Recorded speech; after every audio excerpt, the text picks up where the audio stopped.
Hello everyone, welcome to Advanced Shorthand. So, Advanced Shorthand is just a continuation of your foundations of shorthand last semester. So, ngayong second semester, Advanced Shorthand naman ngayon. So, as I've said a while ago, it's a continuation of what you have learned. So, you have to finish first your foundations of shorthand before you can move on to your advanced shorthand. Kasi kung ano man yung mga bagay na um, natutunan ninyo and na-discuss dun sa foundations of shorthand, magagamit at magagamit ninyo yun for advanced shorthand as well. So, as I've said, it's a continuation. So, ayan. So, this is our first week. So, this is going to be our first meeting. So, the same yung drill. I'm going to show you kung paano isusulat yung mga words na nandyan sa inyong module um, sa to shorthand. So, before we move on, please have with you your modules, and as always, please have with you as well your notebooks kung saan ninyo or yung mga notebooks na ginamit ninyo in our previous lessons or videos kung na ginamit ninyo in writing down yung mga strokes, okay? Para ituloy po natin yung pagsusulat. First off, we're going to transcribe words with sound of says. Okay, says. And then second, we're going to transcribe another set of brief forms. Okay, then transcribe words with dev, div, and def and div sounds. And then fourth, we're going to transcribe words with the sound of and then transcribe words with the sound of ten, den, and tain. And then we're going to transcribe words with the ical sound. Okay, so as usual, parang marami-rami ulit. Okay, however, madali na lang yan. Basta sundan na lang po ninyo yung ating mga gagawin. Kung paano tayo magsusulat or paano tayo mag-i-stroke, ayan, sundan na lang ninyo. Anyway, pagalan na lang natin yung pagsulat para makuha ninyo ng tama. Okay? So, ayan. Let's move on. So, first, we're going to have the ses sound. Ano ba itong mga ses sound? Ano ba yung mga sinasabi nila na ses sound? Okay, ito yung mga ending. Hindi lang naman ending. Pero, yung mga words kung saan meron siyang SES, yung ses, okay, yung, ayan, kumbaga, S, vowel S, yun. Okay, yung mga instances na may mga ganong sound na part ang words. Yun yung itra-transcribe natin. So, paano ba i-transcribe ang ses? Ganito po yan. Di ba yung S natin is left S and right S, right? Ngayon, kung yung itra-transcribe ninyo, kailangang mauna yung left S, so yung susunod is right S. Ganon. So, wala na siyang E, di ba? Ses nga, right ses. Dapat ganyan. Pero since shorthand nga ito, shortcut na, wala na yung E. So, ang mangyayari, parang letter S na lang yung magiging transcription or yung stroke ng ating ses sound. Okay? So, try natin yung services. So, we have sir. Bakit ang kapal? Saglit lang. Okay, so let's start. We have sir. S-E-R, and then vis, V-S, I'm sorry, we have V-E-S-S, services. So, nakita ninyo, S-S. Ulitin natin. We have S-E-R, V-E-S, that's service, right? And then we're going to add another S to make it services. Nakuha po, ulitin natin. So we have diretso na, S-E-R-V-E-S-S,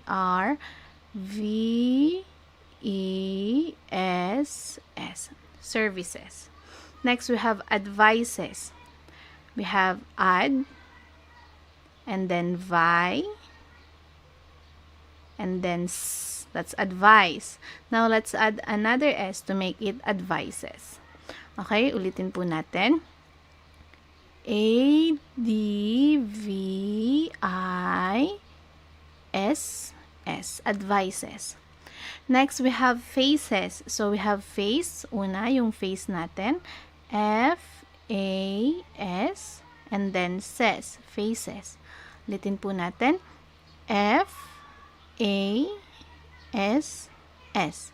Faces. Next, we have suspect. Suspect. Suspect. We have SS, S, S for the sus. Yan. For the sus is SS. And then we have pect. We have P, P, K, T. Suspect. Let's do it again ng derecho. We have S, S, P, K, T. Suspect. Next, we have suspend. Sus, and then pen. I'm sorry, mali pala ako. Sus, yun pala. Pen. Okay? Next, we have cases. We have case. Ito po yung case, stroke ng case. Now, since it's cases, lagyan natin ulit ng isang S. Okay? Now, let's do it again. Ng diretso. Cases. So, those are our ses words. Ito yung mga right ses. Yan yung right ses. Kung titingnan ninyo yung ating mga ses, nag-start siya ng right S. Okay? Now, let's move on to our left ses.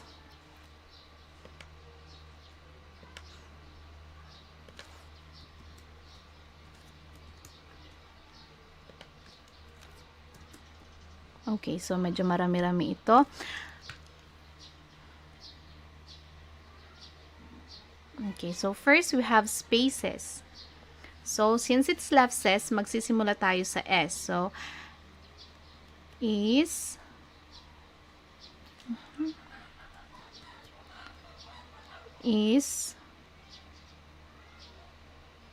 spaces. Says.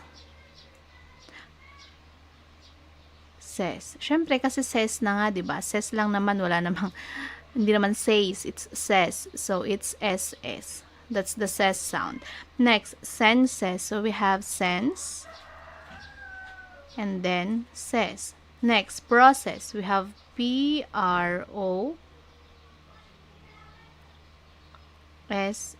Process. Next, processes. So, we have this process and then another says. So, it's PROSSS. Processes. I'm sorry, mali. Pero ganun din. Ulitin natin. Processes. Ganun pala siya. Okay, so tatlong S yan. Next, sister. So, we have sister. Okay, ulitin natin. Oops, nasobrahan. Sister, we have SSTR. Sister. Next, we have insist. So, we have insist.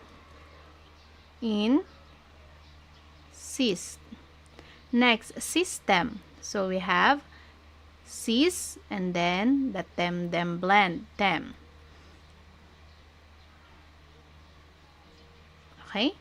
Next, we have, ulitin natin yung system natin. Sys, them blend. Next, versus.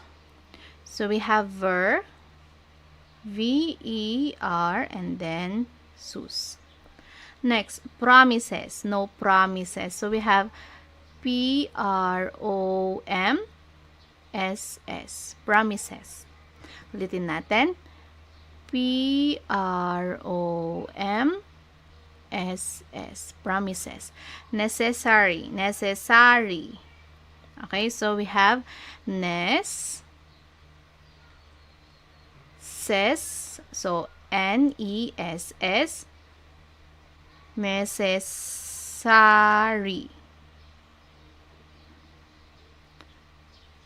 Necessary. Okay, ulitin natin. So, we have NESSRE.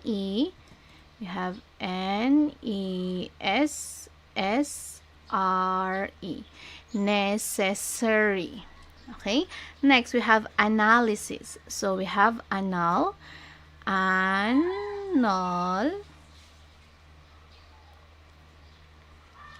So, we have analysis. Yan. Analysis. Ulitin natin. Sorry.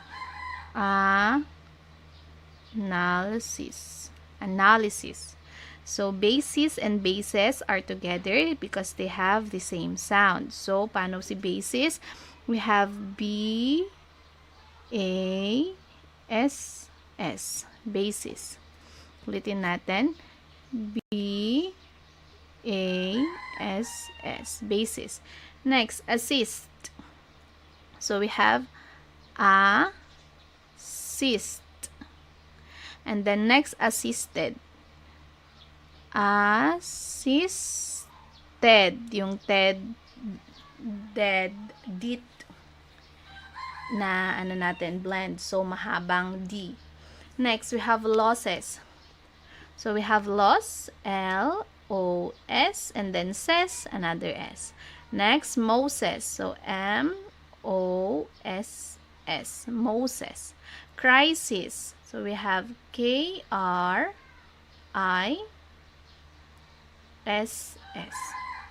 Crisis. Ulitin natin. So, we have K-R-I-S-S.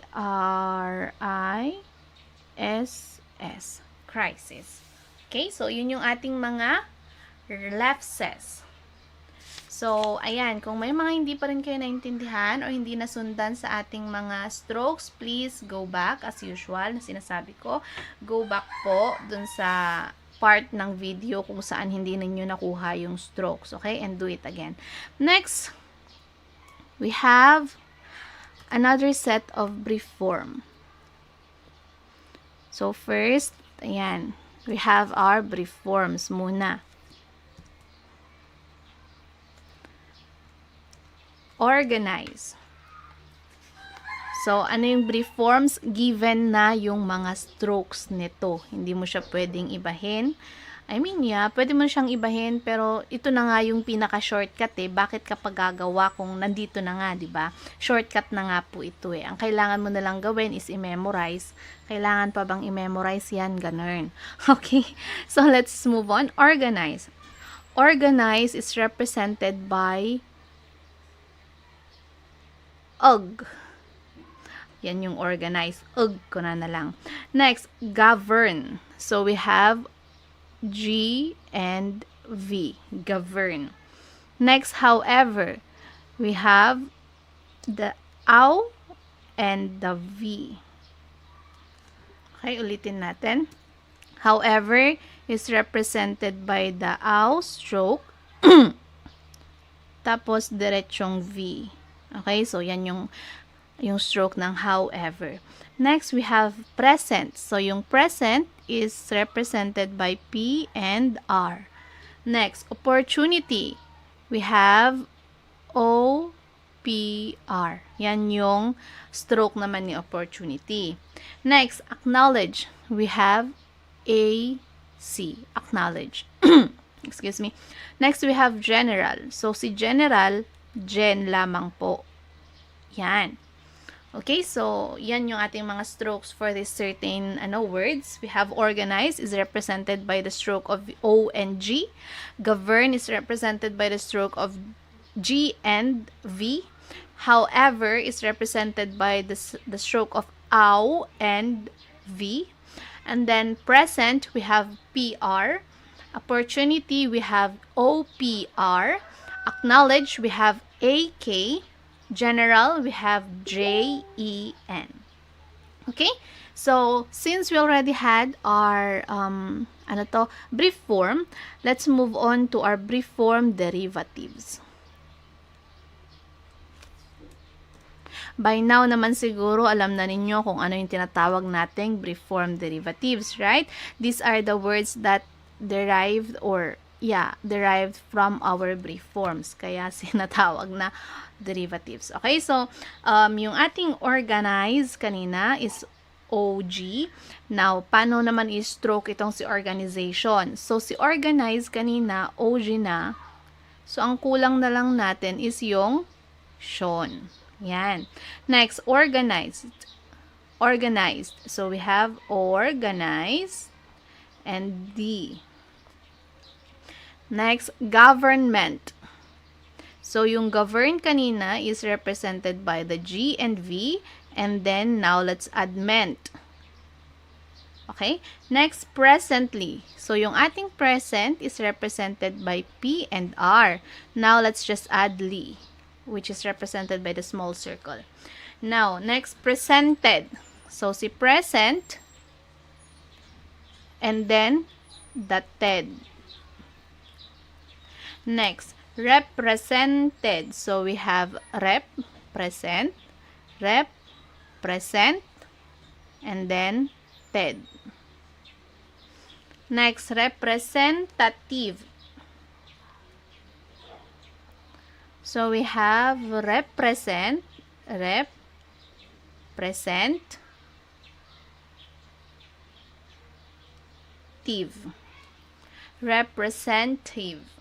Okay, representative.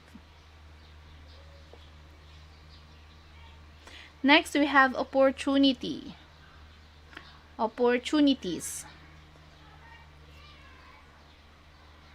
Opportunity S. Opportunities. Okay, next, acknowledged. Acknowledged. So, we have acknowledged na AC, I'm sorry. It's AC or AK and then D. Acknowledged. Next, acknowledges. So, si acknowledge and then S. Acknowledgement. So, we have si acknowledge and meant. Now, generally. So, we have general and then E. Ulitin natin yung general. Gen, E. Yan. Okay? So, yan yung ating mga brief form derivatives. Now, let's move on to our new set of strokes ulit. The div, dev, and dev, div, def, div. So, magkakagrupo yan. So, let's first have yung dev.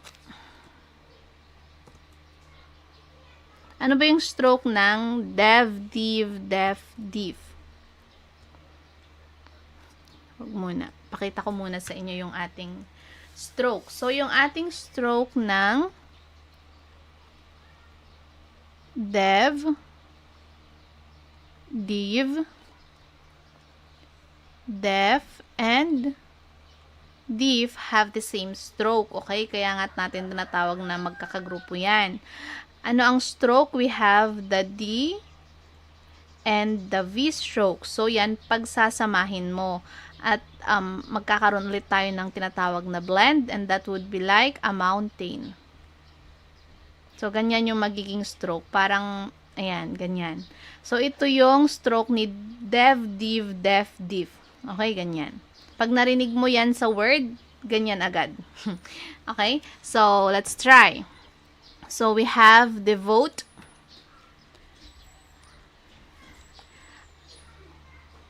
dev, oat. Next, devoted. So, dev, voted. Devise, dev, vice. Devised. So, we have dev, devised. Next, we have devising. Dev, pandak. We have devise, sing. Yung ing ninyo, don't forget. Bakit ayaw?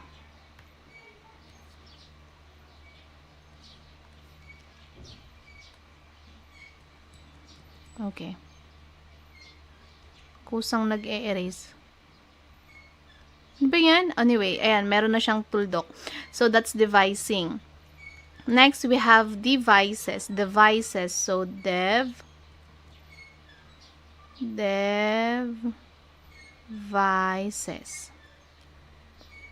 Next, we have development, develop. So, develop. Okay. Next, we have development. So, develop,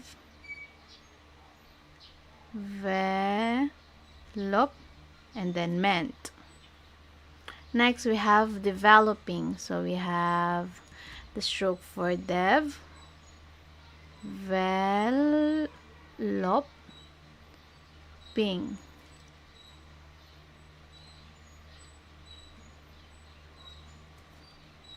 Okay, developing. Now, next we have divide. Divide. Divided. So, we have divided. Dividing. So, we have dividing. Next, division. So, we have division. Shon, yung shon natin. Next, we have division. So, divisions. Divorce.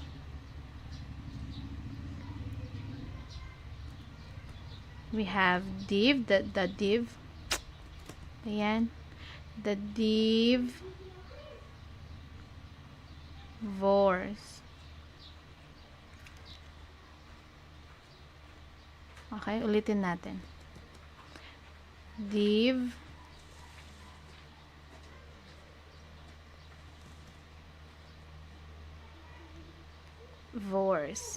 Okay, and then yung developing, naulit lang yan.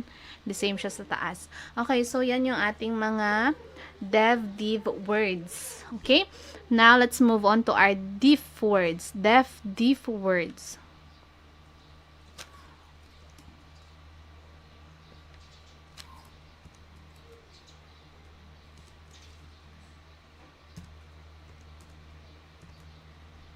We have definite. So the same stroke. Definite. I'm sorry, we have definite.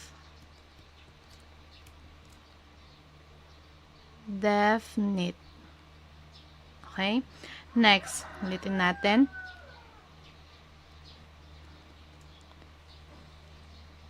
Definite. Definitely. So we have definitely.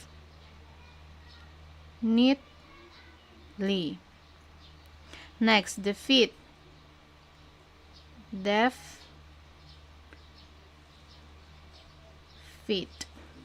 Ulitin natin. Defeat. Defeated. Masyadong malaki. Defeated. Defend. So we have defend. Differ. So we have diff and r, differ. Next, different. Different. Ulitin natin. Yung diff, and then for differ, and then yung ating rent, nt stroke. Different.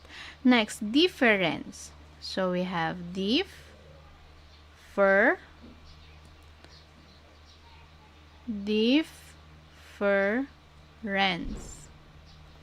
NS.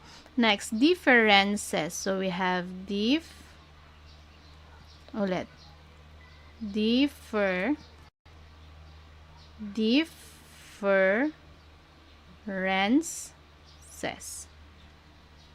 Okay, so that is how you stroke div, dev, dev, div, def, div. Magkakasama yan, pare-parehas ang strokes. It's a combination or blending of the D and V stroke. Okay, so now let's move on to our next lesson.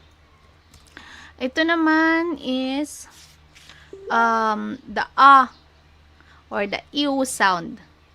Ew sound.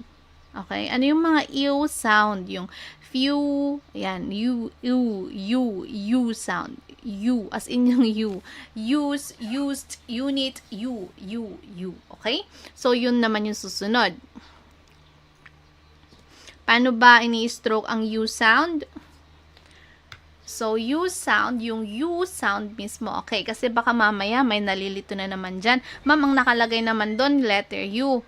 Letter U na ganyan. Hindi, di ba? Always remember that in steno, we write what we hear. So, hindi yung U or yung A ang pinag-uusapan natin dito.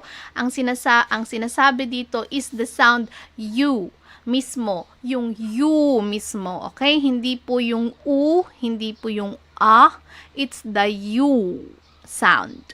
Okay? So, paano ini-stroke ang U sound? So, it is a small circle and R downward hook. Okay, kung maalala ninyo, meron tayong how, yung ow sound naman, we have A and the U downward stroke. Ngayon naman, U sound, we have the small circle and a downward hook. Okay, so ganyan yung stroke ng U sound. O, paalala ulit, it's U sound. Okay? So, try natin. Ano ba yung mga words na merong U sound? So, for example, we have few. So, few, F, and the stroke of U. Okay, ulitin natin. We have F, and the stroke of U. Now, use. We have the U, the stroke of U, and S. Use. Next, used. We have the stroke of U, S, and D. I'm sorry, everyone. I'm having I'm taking this video at home. That's my baby there. Okay, so let's continue. Unit. So we have U, the stroke of U, and then our knit. N-E-T. Unit. Next, unite. So we have the stroke of U, and then N, and then I, then T. Unite. Next, we have unique. So we have the stroke of U, and then, ulitin natin, hindi kita yung U. So we have the stroke of U, and then N, and then E, and then K. Unique. Next, refuse. So we have the re, and then our f, and then our U sound, and then S. Refuse. Okay? Now, next, review. We have the R, the re, and then we have the v, and then the U sound. That's review. Next, hues. So we have the U sound, and then S, and then we have the H. Okay, so that's how you stroke the U sound. Okay, so kung maalala ninyo, meron tayong, 'di ba, yung tem-dem blend. Paano sinusulat yung tem-dem blend, 'di ba, ganyan? Kasi nga this is the blend of ng ating D and ng ating M, kaya malaki. Ngayon, pag-aaralan natin this time is yung ating ten, then, and ten blend or stroke. Kasi itong nasa taas, ito yung tem and dem. Okay? So, DM. Ngayon, itong ten, then, ten naman is yung TM blend. Kaya, TN, I'm sorry. It's our TN blend. So, TN naman ngayon. Kaya ngayon, pagka pinagdugtong mo yung T and N, magiging ganyan. Okay? Magiging ganyan. So, mas maliit siya compared dito sa ating temden. tem-dem. Okay, so yung tem-dem, ulitin ko, is the blending of T and M stroke. D and M stroke. Pati ako nalilito na.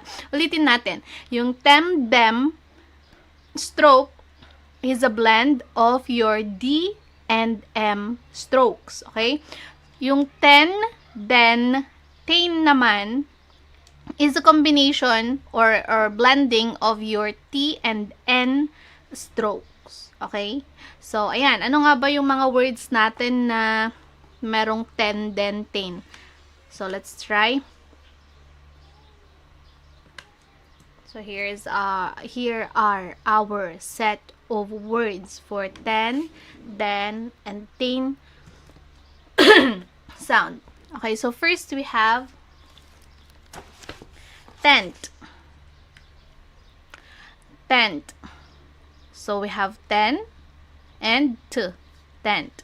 Next, tonight. We have ten. I-T. Tonight. Next, attend.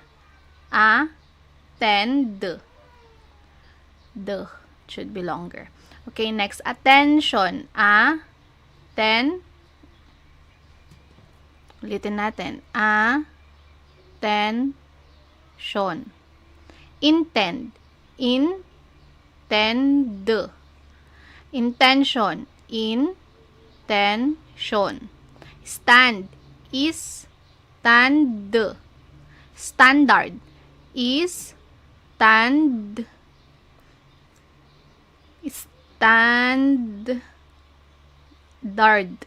Standard. So, yung RD blend. Next, written. So, we have re-ten. Bulletin. So, we have tin. Bulletin. Ulitin natin yung ating bulletin. Mali yata yung nasulat ko. Bulletin.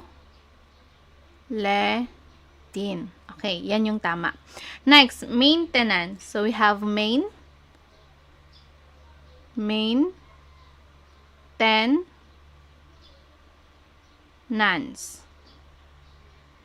Next, assistance. Assistance. Next, assistant. Assistant. Next, fenton. So, we have fenton.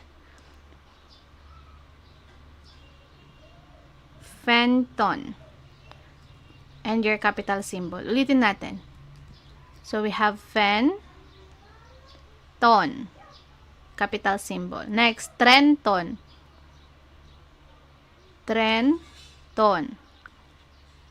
Okay? So, those are our 10 words. Now, let's move on to our then words. Then naman ngayon. So, the same stroke. Parehas.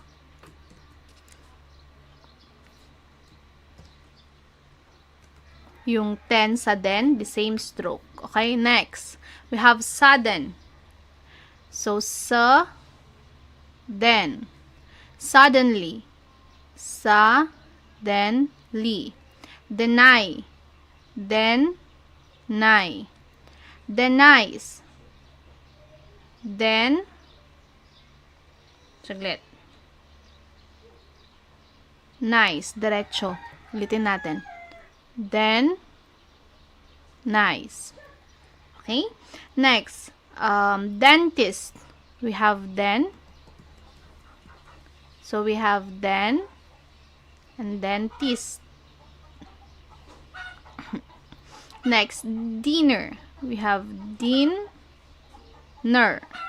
Danger. We have danger.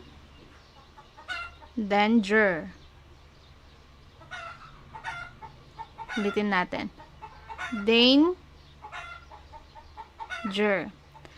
Evident. So, we have dent. Evidently. So, we have dently. evidence. So we have then ulitin natin. Oops, nasobrahan yung inulit. Ulit. Evidence. Evidence. Next is student. So we have masyadong mahaba yung S. Ay, yung T.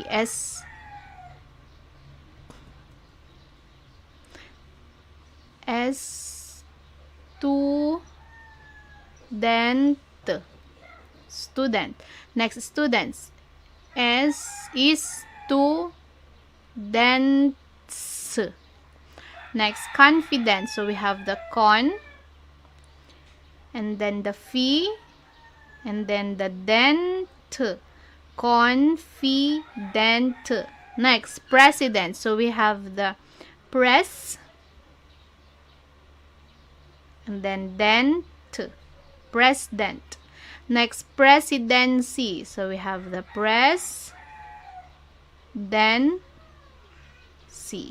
presidency. Okay? So, ayan. Those are our then words. Now, let's move on to our tain words. So, tain also has the same stroke.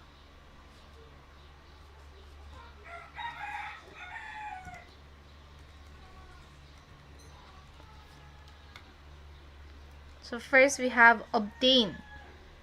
Ob and tain. Obtains. We have obtains. Obtainable. Obtainable.